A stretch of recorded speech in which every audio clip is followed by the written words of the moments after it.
Thank you so much. Before starting, just a small warning. In the program, you can see I appear in this section of theology, monastic theology. Also, in reality, I'm going to talk about various aspects derived from the direct contact that Jerome established with the first Hispanic monasticism, or better said, with the first asceticism.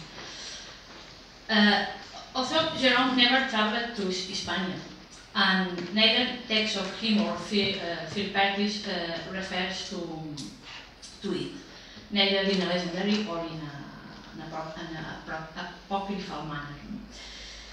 His presence on Hispanic soil comes from the hand of his letters and through the early dissemination and influence of the word, and must be framed in a free general stream where the Eastern Christian factor reached the Iberian Peninsula almost exclusively in the form of literature, 4 or 5 centuries. Also, sometimes also very punctually, through the presence of certain characters that came from the hand of the hand or at the invitation of Westerns who had previously traveled to the Holy Land. This happened in Hispania, but also in the rest of Western Europe, as shown, for example, in relation to Jerome, the presence among his circle of friends and acquaintances of Evagrius of Antiochia, Eastern priest brought to Europe by Eusebius of Vercelli, that during Jerome's youth moved between Aquileia and Concordia. It will be not until later, 6th, 7th centuries, that the Oriental Christian characters, especially monks, physically moved westward in general and the Iberian Peninsula in particular, due to various reasons which neither obviously do not interest us now. So we don't. I will not develop this in this presentation. However, we are interested in the stage of the last years of the Roman Empire in the West and the influence exerted by Jerome on the first outbreaks of monasticism and its westernmost end. From the point of view of Christianity, or more specifically from the Nicene point of view, the Hispania of the last quarter of the 4th century and the first half of the 5th is a territory characterized by the proliferation of different heterodoxies, as also happened in the East and in many other parts of the empire. In fact, it's known that Jerome actively fought against many of these heresies in a very active and vehement way. For Hispania, always within the historical framework of Jerome's years of life, some of the main ones among these numerous heterodoxies were Arianism, Priscillianism, Gnosticism, Manichaeism, Novatianism, etc. And all this despite the fact that the prefecture of the Gaul, and therefore the vicariate of the Hispanias, suffered the most extreme measures of religious totalitarianism applied by Emperor Maximus from 383. So, in this very messy, confused and tense doctrinal environment, Hispanic Christians, who were devoting themselves to ascetic life, needed a clear spiritual guidance, an aspect that seems to be not always satisfying local hierarchies, often precisely immersed in their own doctrinal struggles. Some confusion and involuntary heterodoxy must exist, and in fact it's verified in different sources among Hispanic Christians, victims of the pressure of different positions mentioned above.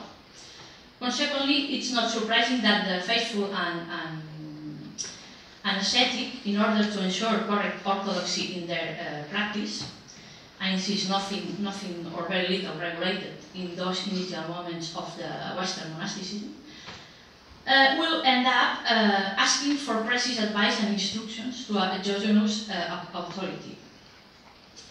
an authority, superior authority, and contrasted, as was Jerome in his stage of maturity. In addition, the fear of falling into heterodoxy and ending up as Priscillian, she put it in 385, a few years before the Hispanic letters that I'm going to comment. This fear would probably influence the decision to put under the direct tutelage of a higher authority a procedure that had already been clearly established in other canonical documents, such as the letter decree of Pope Sirius to Bishop Himerius of Tarraco, precisely in these years, in 385. Additionally, Jerome's base in the Holy Land, of course, and its strategic installation in Bethlehem give him an unquestionable accent of fame and authority among the Christian world, this peripheric Christian world, an authority that is now began to take shape when he worked as a secretary of Latin letters of Pope Damasus in the 80s. And began to surround himself with sect Roman married women ready to devote themselves to asceticism under the guidance of the master. But returning to the Hispanic heterodoxies, maybe the most influential right now, Priscillianism, must be especially emphasized not only for its intrinsic importance, but also for the apparent similarities it had with the way Jerome progressed his disciples. In fact, Jerome, as Priscillian, also surrounded himself mainly with women, with aristocrats, with Roman women who should, in the charismatic figure, the spiritual master who would guide their new ascetic status. Let's recall the first woman that Jerome led to become a consecrated virgin, her own sister, a fact that, as is known, brought family tensions, and which, together with the resignation of the career in the court of Valentinian I, was the straw that broke the camel's back and ended up in Jerome's first departure to the east. Therefore, if Priscillian and Jerome have one thing in common, apart from a very similar age, is this, no? the charisma and ability to attract circles of Roman aristocratic women to their ranks. Although it seems to be, according to the sources, that the equality with which Priscillian treated them with regard to ascetic barons was one of the essential differences with Jerome, and at the same time it was one of the many accusations of which he was subjected by his enemies. However, as some authors have pointed out, in this regard, Jerome attacks against heretics are artificially rhetorical and somewhat hypocritical, because they appear accompanied by women, given their intense ascetic activity with their circle of Roman midwives. Well, from his base in Jerusalem, Jerome consolidated his authority and continued to send letters to the Christian aristocracy of the time, which also includes a cast of Hispanic correspondents. These, at least the preserved ones, would be only three: a consecrated couple of Hispanics and a blind ascetic. These characters appear in three preserved letters, numbers 71, 75, and 76, written between 398 and 399. The information is very scarce, but it allows to draw very eloquent lines of the essential character of the first Hispanic monasticism. Letters 71 and 75 of this epistolary correspond to Lucinus and his wife Theodora, rich landowners of Baetica, the Baetica province from Hispania, emergents active for the Christian cause who had embraced ascetic life under the influence of Jerome. Lucinus had already sent other letters, not preserved to Jerome, along along with 6 copies to reproduce the works of the writer of Strillo. This will be the first copies of Jerome's works arrived in Spain, which is important. Likewise, Lucinus had sent huge amounts of money to the churches of Jerusalem and Alexandria, and other simple but highly symbolic goods, such as a piece of wall and 2 layers used by him as proof of his pronunciation of the wall and his conversion to perfect life. A decision that had been blessed by Jerome himself, when he sent silicon garments to the Hispanic Marias, endorsed in Britain the orthodoxy of their practices and invited them to establish their residence in the Holy Land. This never happened. On the other hand, in letter number 75, sent a few months later on the occasion of Lucinus' death, Jerome made the funeral eulogy of the husband to immediately encourage Theodora to continue and improve his spiritual life of perfection after having successfully achieved sexual continence during his last years of married life. Because of their content, letters 71 and 75 are considered apologies to the monastic life, a monastic life that had, at that time was born and proliferated in Spain according to the model of marriage that was driving from the world and continued to coexist familiarly, but following very strict patterns of continence and chastity, and that with their abundant economic resources, and often within their own properties, they ended up showing the germ of true monasteries. For this model, the case of the novels Paulinus of Gallic origin and Teracia of Hispanic origin, who in the final phase of his ascetic life ended up founding the famous noble monasteries.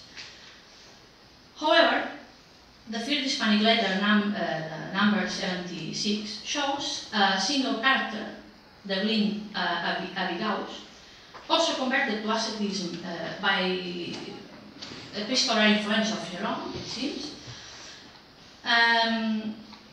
Abigaus appears surrounded by Sancti, therefore related to an unnamed and undescribed community of proto-monastic characters, of which some authors have indicated that the marriage formed by Lucinus and Theodora could also be part. An interesting aspect to know the beginnings of the Cenobitic organization in the western end of the Roman Empire. Certainly, in relation to this, it's significant that Jerome asked Abigaus to take over the widow Theodora, the recipient of the aforementioned letter number 75. And then our questions arise about the structure and hierarchy of this supposed ascetic community. Would the marriage formed by Lucinus and Theodora be the owners of the property where the community would agglutinate? And therefore, would they be the leaders of the ascetic community? Would Abigaus be a prominent member of this community, as evidenced by his epistolary contact with Jerome? Unfortunately, all these answers are neither indicated in the letters, so cannot be deduced from them, but the first things of a Cenobitic organization that will be imposed in later centuries can be seen in these documents. And briefly, on the other hand, allow me some brief observations at an archaeological level, because from other letters of Jerome, it can be deduced that probably this Hispanic aristocracy built in its properties some of other domestica ecclesia, as documented, for instance, in letter 30, which refers to the construction of a domestic church to host a community in the house of the Roman matron Paula. Not a few Roman villae in Hispania in which slightly later chapels are documented could have fulfilled this function already in the last quarter of the 4th century. And it was here, by way of a chapel only, some archaeological remains of large Roman villae in southern Spain, where are from these correspondence, that we don't know the names of the former owners, but that could have belonged perfectly, why not, to ascetic marriages or another kind of familiar cycles from the end of the 4th century. For instance, you have here Fuente Álamo, you have here El Ruedo, both from Córdoba, or the villa of Salar near Granada. A very interesting topic that we have no time to develop, but it deserves some attention. To conclude, we can say that Jerome's Hispanic assets seem to be circumscribed to the South Peninsular parts, while other assets who converted being in Spanish, such as Tarasia and her husband, the Gallic Paulinus, were left out of Jerome's reduced Hispanic historic corpus. Jerome shows us how the Hispanic monasticism is born and diffused among the aristocracy due to the influence of literature, in this case the epistolary genre, being at that time a practice of reduced matrimonial or family circles. And Jerome writes his letters for this aristocracy to answer his doctrinal doubts and take her on the straight path of heterodoxy in a moment of convulsion caused by heretical disputes that ravaged both East and West. In Spain, the monasticism that comes later, progressively more plural and heterogeneous at the social level, will be related based on the Cenobitic rules designed for a community life and promoted not already by local episcopal hierarchies. However, the substrate of the Hieronymus germ in the Hispanic monasticism will survive the passage of time, remaining in the level not only in the influence of his work, but also in his invocation in many monasteries and monastic landscapes. For instance, in the millenary monastery of Montserrat in the northeast of Hispania, where the highest peak of the mountain that hosts this monastery is dedicated to Saint Jerome since immemorial times. And all the mountain was full of eremites from early Middle Ages or before until last century. And later in the 14th century, the popularity of the saint in the Iberian Peninsula will be crystallized in the creation of the Order of Saint Jerome and in the foundation of successive Hieronymian monasteries, such as Valparaíso in Córdoba, now declared national monument, or San Jerónimo de Buenavista of Seville.